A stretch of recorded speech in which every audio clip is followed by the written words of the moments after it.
सियासतनामा के इस अंक में बात होगी दलित राजनीति की, जिसे धार भले ही कांशीराम और मायावती की जुगलबंदी ने दी हो, मगर बदले दौर में उसका सबसे ज्यादा फायदा बीजेपी को मिल रहा है। साल 2022 के चुनाव में जिस तरह की दुर्गति बीएसपी की हुई है, यकीन नहीं होता कि यह वही बीएसपी है जिसकी मौजूदा मुखिया मायावती के 4 दफे मुख्यमंत्री रहने का रिकॉर्ड अब तक कोई नहीं तोड़ पाया। दलित राजनीति का सबसे बड़ा चेहरा, सियासत में मोल भाव के खेल की खुली खिलाड़ी, क्यों चली गई सियासत के हाशिए पर? माया की माया हो गई है खत्म।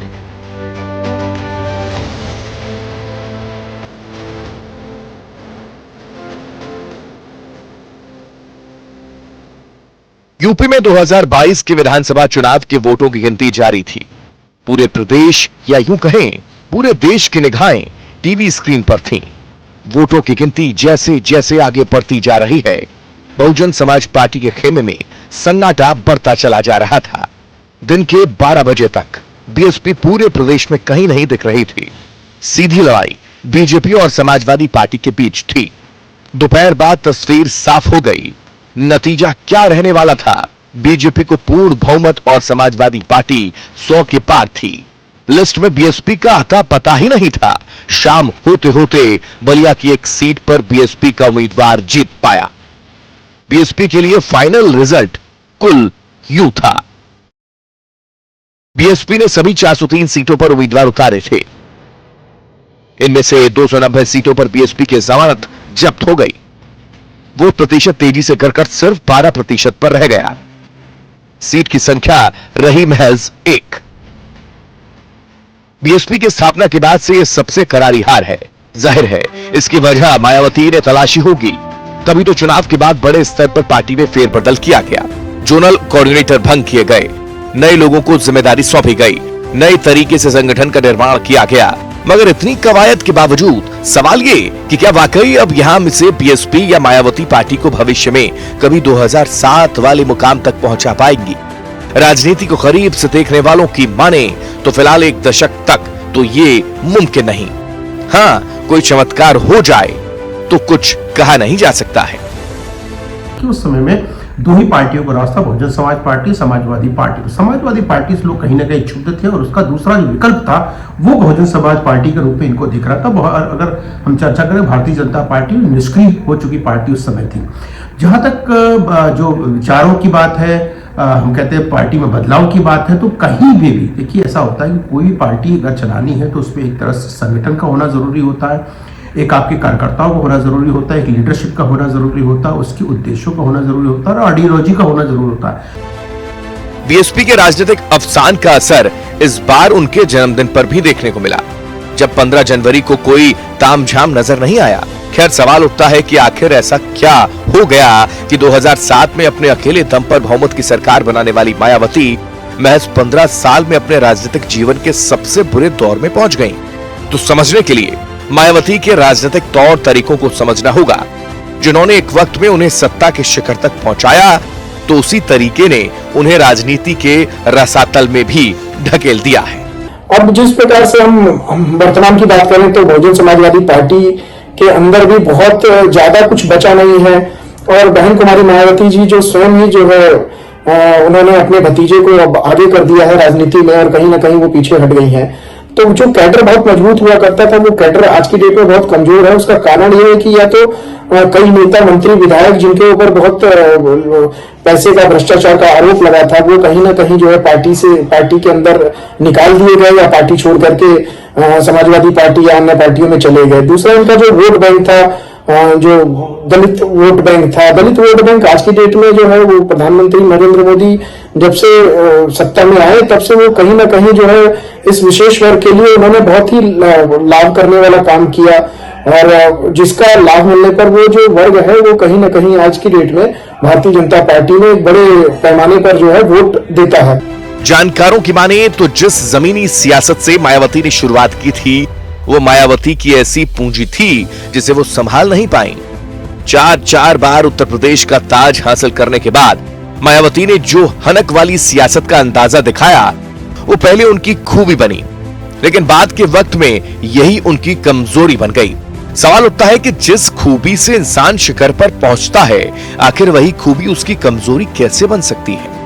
इसे समझने के लिए मायावती के राजनीतिक सफर को समझना होगा। आप बने रहिए न्यूज़ 1 इंडिया के साथ।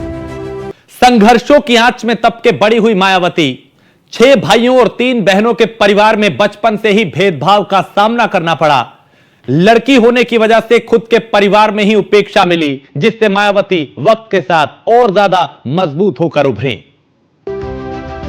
तारीख 15 जनवरी 1956, जन्म स्थान गौतम बुद्ध नगर का बादलपुर गांव।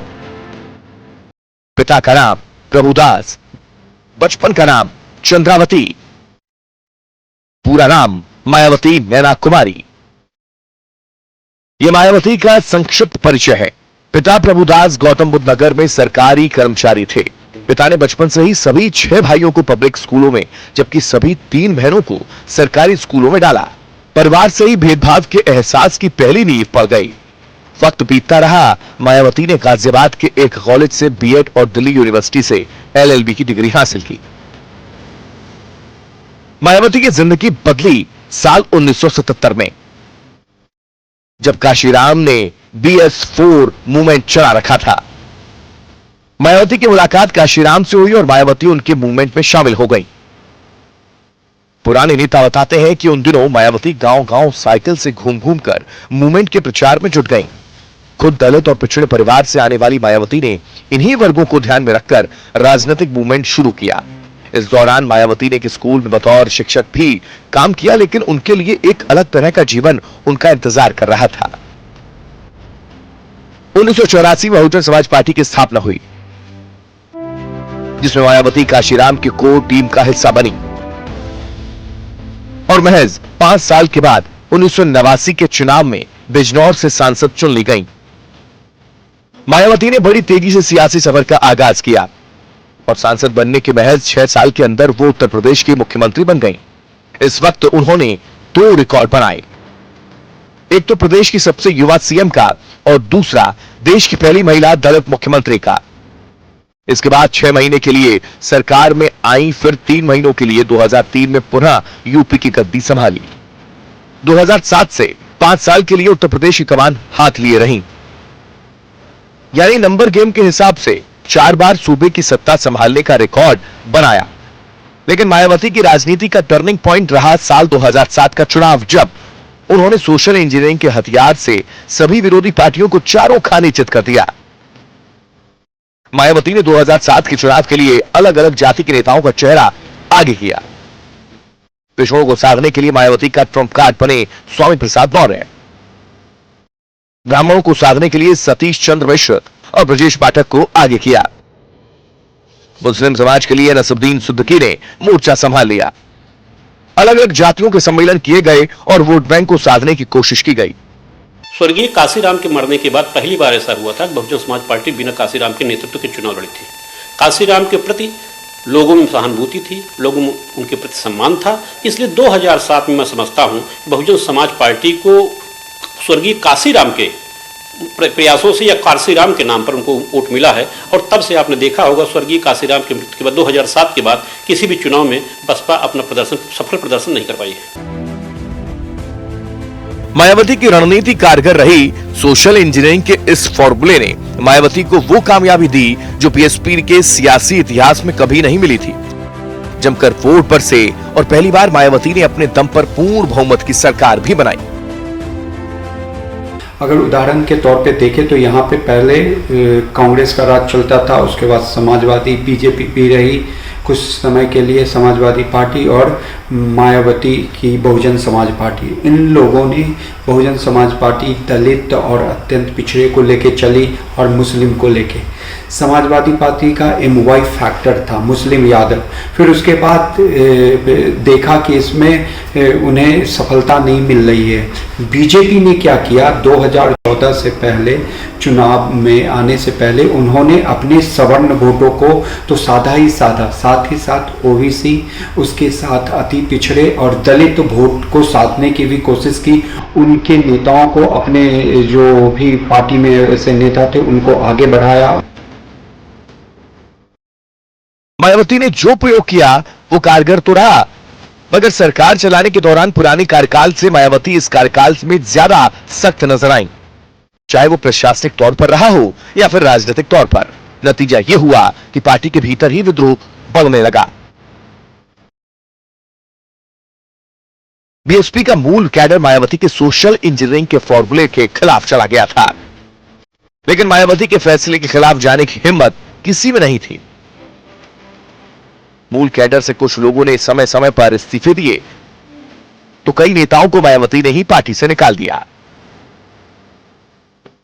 मायावती से असली चूक यही हुई क्योंकि उन्हें लगा जिस स्वीकार्यता के साथ वो पूर्ण बहुमत के साथ सत्ता में आई हैं, वो उनकी निजी है, जबकि ऐसा हुआ नहीं था। समय बीतने के साथ ही पार्टी के भीतर उबाल भी बढ़ता चला गया। इस बीच उनके जन्मदिन मनाने के तौर तरीके की भी खूब आलोचनाएं हुई। उन्हें उनके विरोधी दलित नहीं, दौलत की बेटी के नाम से भी बुलाने लगे। मायावती पर जन्मदिन के नाम पर जबरन वसूली के आरोप लगे, अलग अलग विभागों से वसूली के आरोप लगे। ताज कॉरिडोर मामले में भी खूब किरकिरी हुई। मूर्तियां और पार्कों की स्थापना पर भी जमकर सियासत हुई। मायावती पर एक और आरोपों की फेहरिस्त बढ़ती चली जा रही थी, तो वहीं दूसरी ओर पार्टी के वो नेता जो कभी मायावती की सोशल इंजीनियरिंग के सबसे बड़े झंडा बरदार थे, उन्होंने भी किनारा करना शुरू कर दिया। चंद्रशेखर आजाद, भीम आर्मी, समाजवादी पार्टी, कई सारे नेता ऐसे हैं जो बहुजन समाज के वोटों पर निगाह लगाए हुए हैं और उस पर लगातार मायावती जी पर आरोप प्रत्यारोप। ऊपर से मायावती जी की बढ़ती उम्र और उनका अपने भतीजे को उत्तराधिकारी बना देना, कहीं ना कहीं बहुजन समाज में एक कंफ्यूजन तो है।